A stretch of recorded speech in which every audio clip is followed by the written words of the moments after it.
حضرت ہاروت و ماروت کا واقعہ قرآن مجید میں نہایت مختصر مگر گہری معنویت کے ساتھ بیان ہوا ہے، جبکہ اس کی تفصیلات مختلف تفاسیر اور روایات میں ملتی ہیں۔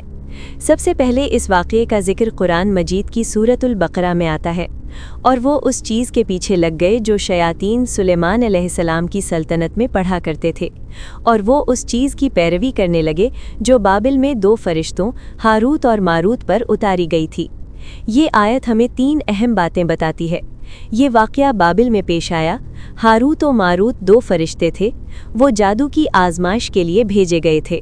بابل قدیم زمانے کا ایک عظیم شہر تھا جو موجودہ عراق کے علاقے میں واقع تھا۔ تاریخ کے مطابق یہ شہر علم، تہذیب اور جادوگری کے لیے مشہور تھا۔ اس دور میں لوگ ستاروں کی پرستش کرتے، جادو سیکھتے اور غیبی قوتوں پر یقین رکھتے تھے۔ بابل کا ذکر تاریخی کتابوں میں بھی ملتا ہے، اور یہ علاقہ بعد میں حضرت ابراہیم علیہ السلام کے زمانے میں بھی مشہور رہا۔ قرآن پاک کے مطابق لوگ حضرت سلیمان کے بارے میں یہ الزام لگاتے تھے کہ ان کی حکومت جادو کی وجہ سے قائم تھی، حالانکہ قرآن صاف کہتا ہے سلیمان نے کفر نہیں کیا بلکہ شیاطین نے کفر کیا جو لوگوں کو جادو سکھاتے تھے۔ یہاں اللہ تعالیٰ نے حضرت سلیمان علیہ السلام کو جادو کے الزام سے بری قرار دیا۔ روایات کے مطابق جب زمین پر لوگ گناہوں میں مبتلا ہو گئے تو فرشتوں نے تعجب کیا کہ یہ انسان کیسے گناہ کرتے ہیں۔ بعض روایات میں آتا ہے کہ فرشتوں نے کہا اگر ہمیں انسانوں جیسی خواہشات دی جاتی تو ہم ہرگز گناہ نہ کرتے۔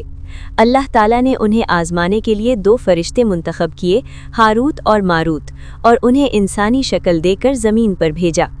روایات میں آتا ہے کہ اللہ تعالیٰ نے انہیں چند احکام دیے: شرک نہ کرنا، زنا نہ کرنا، شراب نہ پینا، قتل نہ کرنا۔ شروع میں وہ ثابت قدم رہے، لیکن پھر ایک عورت، بعض روایات میں اس کا نام زہرا آیا ہے، ان کے پاس آئی۔ یہ عورت نہایت حسین و جمیل تھی۔ ہاروت و ماروت اس پر فریفتہ ہو گئے۔ عورت نے شرط رکھی کہ یا تو شرک کرو، یا شراب پیو، یا قتل کرو۔ روایات میں ہے کہ انہوں نے شراب کو نسبتاً کم گناہ سمجھ کر قبول کیا، لیکن شراب پینے کے بعد وہ دیگر گناہوں میں بھی مبتلا ہو گئے۔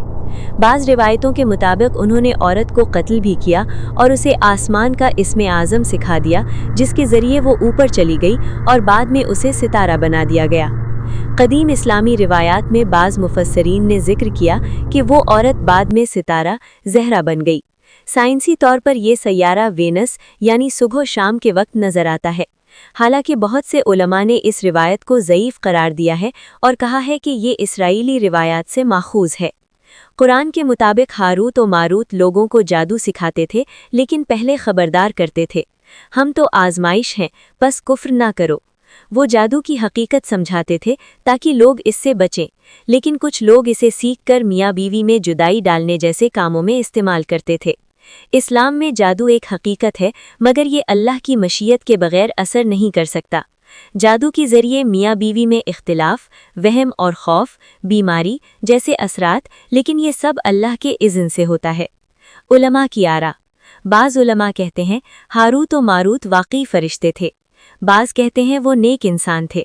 امام ابن کثیر رحمہ اللہ نے لکھا ہے کہ قرآن کے ظاہر الفاظ کے مطابق وہ فرشتے تھے۔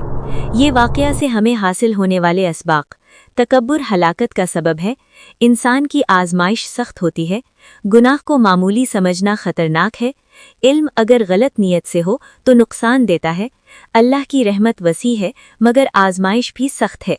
انجام: روایات کے مطابق ہاروت و ماروت کو دنیا میں ہی عذاب دیا گیا۔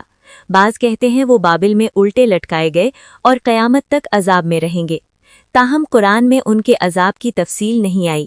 یہ تھا ہاروت و ماروت کے قصے کا پہلا مفصل حصہ۔ قرآن میں جو باتیں یقینی طور پر موجود ہیں: سورۃ البقرہ میں یہ ذکر آتا ہے کہ یہ واقعہ بابل میں پیش آیا۔ ہاروت و ماروت 2 ہستیاں تھیں، وہ لوگوں کو جادو کی تعلیم دیتے تھے، لیکن پہلے خبردار کرتے تھے ہم تو آزمائش ہیں، بس کفر نہ کرو۔ لوگ جادو سیکھ کر میاں بیوی میں جدائی ڈالتے تھے۔ حضرت سلیمان علیہ السلام نے کفر نہیں کیا بلکہ شیاطین جادو سکھاتے تھے۔ یہ حصہ قطعی اور قرآن سے ثابت ہے۔ کون سی باتیں مشکوک یا ضعیف ہیں؟ یہ تفصیلات قرآن میں موجود نہیں ہیں۔